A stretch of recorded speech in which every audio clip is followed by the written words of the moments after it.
Halo, selamat pagi. Saat ini Anda menyaksikan Berita Banten bersama saya Rusdi Maulana. Sejumlah informasi aktual dan menarik akan kami hadirkan untuk Anda. Dan berikut 3 berita utama pagi hari ini. Presiden resmikan terminal dan waduk di Banten.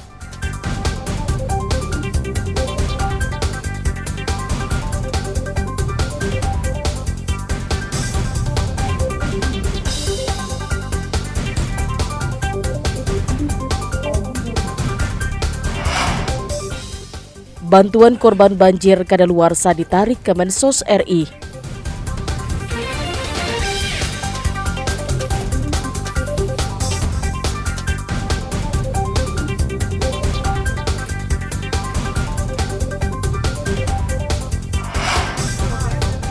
Detik-detik rumah ambruk akibat tanah longsor.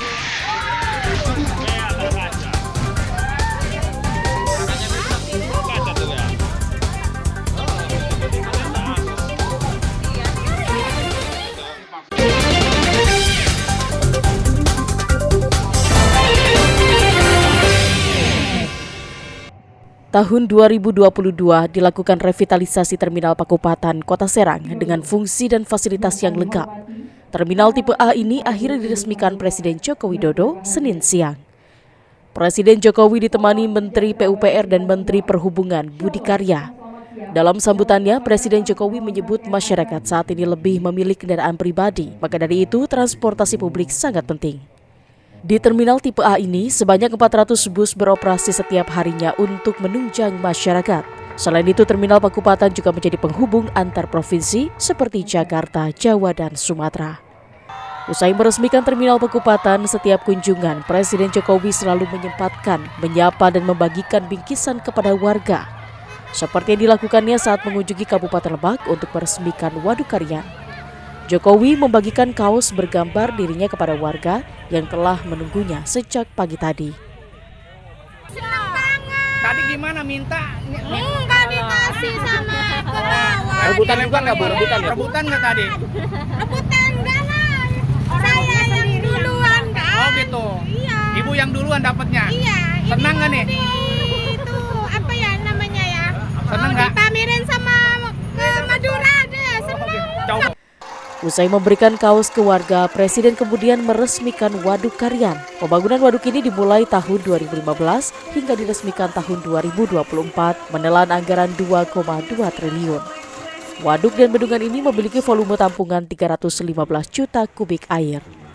Bendungan ini merupakan penghasil sumber air dan pengendali banjir di Kabupaten Lebak. Bendungan ini dikelola Balai Besar Wilayah Sungai Cidanau Ciujung Cidurian. Berharap segera dapat dimanfaatkan ya bendungan ini ya dengan seperti apa yang sudah dipaparkan oleh Pak Presiden tadi, manfaatnya untuk segera kita bisa dapat manfaatkan sehingga sesuai dengan harapan dari pembangunan bendungan Karian ini dapat segera dilaksanakan. Waduk ini juga berfungsi untuk pembangkit listrik mikrohidro yang menghadirkan listrik 1,8 MW. Fajri Munawir dan Ali Saipul melaporkan dari Kota Serang dan Kabupaten Lebak. Usai diberitakan media, pemberian bantuan kadaluarsa Dinas Sosial Tangerang Selatan melalui Kepala Dinas Perlindungan dan Jaminan Sosial, Linjamsos, Yasir Afarat mengungkapkan, Kementerian Sosial RI langsung datang ke kantornya sekaligus bertemu dengan korban terdampak banjir untuk menukar barang kadaluarsa dengan paket bansos yang baru. Setelah dilakukan penukaran paket sesuai arahan Kemensos, Dinsos Tangsel diminta kembali menyortir paket di gudangnya. Hasilnya masih ditemukan beberapa paket yang didapati barangnya kadaluarsa, yakni berupa sabun, sampo, bedak, pasta gigi, dan minyak telon. Barang kadaluarsa itu pun akan langsung dimusnahkan karena beresiko cukup tinggi. Meski barang kadaluarsa yang didapati bukan untuk dikonsumsi, namun berpotensi membahayakan warga yang menggunakannya. Setelah kita menemukan kasus seperti itu, jadi kita segera melakukan penyortiran, mencari barang-barang yang atau benda-benda yang kita anggap sudah kadaluarsa ya, dan kita akan memusnahkan itu karena resikonya cukup tinggi kalau kemudian itu masih ada di tempat dan akan terbawa. Dan kita lakukan pemusnahan itu baik melalui ditanam atau langsung dibuanglah tempat tertentu. Barangnya sudah kadaluarsa ditemukan oleh warga perumahan Rosewood Garden, Kecamatan Ciputat saat memeriksa paket bansos yang diberikan pada Jumat malam lalu. Ariel Maradus dan Syabudinatar melaporkan dari Tangerang Selatan. Akibat cuaca yang tidak menentu, petani di sejumlah daerah mengalami gagal panen hingga pasokan hasil pertanian ke pasar menjadi berkurang. Seperti terpantau di Sipon Cipondoh, Kota Tangerang. Komoditas yang harganya masih membebani masyarakat, yakni cabai rawit merah yang masih dijual dengan harga Rp90 hingga Rp100.000. Padahal di saat harga normal hanya dijual seharga Rp45.000 per kilogram. Harga cabai merah keriting juga masih naik dari harga Rp35 menjadi Rp85.000. Tidak hanya cabai, kenaikan cukup signifikan terjadi pada komoditas sayuran seperti daun bawang, seledri, dan tomat yang mengalami kenaikan harga dari Rp10.000 menjadi Rp30.000 per kilogram. Seperti kenaikan bahan pokok sayuran seperti kayak cabai, karena penyebabnya yang dagangnya agak kurang. Kalau cabai itu yang paling mahal itu apa?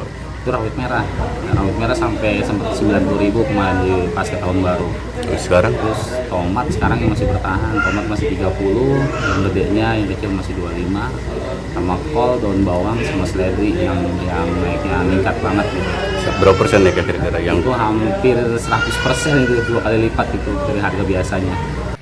Sementara itu, harga bumbu dapur dan sejumlah sayur mayur di Pasar Ragas Bitung, Kabupaten Lebak juga masih tinggi. Bahkan kenaikan harga cukup signifikan terjadi pada tomat dan kentang dan beberapa jenis sayur mayur. Kenaikan harga terjadi pada tomat, kentang, dan sejumlah sayur mayur. Saat ini tomat dijual Rp25.000 per kilogram yang awalnya hanya dijual Rp12.000 per kilogramnya. Kentang naik dari Rp15.000 menjadi Rp20.000 per kilogram. Kol dari Rp8.000 menjadi Rp12.000 per kilogramnya. Daun bawang naik menjadi Rp18.000 per kilogram. Tomat. Berapa tomat? Sama kentang. Tomat berapa? Untuk tomat Rp25.000 per kilo. Iya. Biasanya berapa sih teh? Di bawah 20 lah, paling Rp12.000. Selain itu apa? Kentang. Kentang untuk berapa? saya Rp20.000. Biasanya? Rp15.000. Kalau untuk Baru ini? hari ini kentang menaik.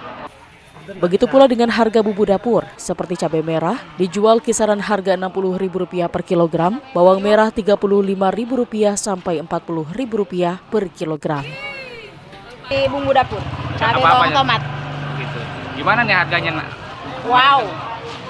Melonjak. Oh gitu. Iya. Yang paling tinggi apa sekarang? Apa ini bawang kayaknya sama cabai nih. Tomat juga. Tomat berapa tadi beli? Beli ini setengah tadi berapa? 13. Beli sekitar Sekilo 25 katanya. oh 25. Oh gitu. Sementara Eis, salah satu konsumen, mengaku sangat keberatan dengan tingginya harga sejumlah bahan kebutuhan dan berharap pemerintah dapat segera menstabilkan harga tersebut. Taufik Saleh dan Ali Saipul melaporkan dari Kota Tangerang dan Kabupaten Lebak. Ada saja ulah calo tenaga kerja yang mematok biaya hingga puluhan juta rupiah. Para pencari kerja ini dijanjikan akan bekerja di pabrik, namun mereka harus mengeluarkan biaya terlebih dahulu. Didampingi kuasa hukum, sebanyak 6 pencari kerja mendatangi Polres Serang untuk membuat laporan penipuan yang dilakukan IN, warga Kecamatan Cikande, yang menjanjikan korbannya bekerja di salah satu pabrik sepatu terbesar di Cikande. Kerugian yang dialami korban ini mulai dari 9 juta hingga 30 juta rupiah. Modusnya merayu korban untuk bisa bekerja di pabrik sepatu dan meminta sejumlah uang dengan alasan untuk mengikuti pelatihan terlebih dahulu. Para korban yang menyanggupi membayar sempat mengikuti pelatihan beberapa minggu. Usai pelatihan, justru korban tak kunjung bekerja. Sedang melaporkan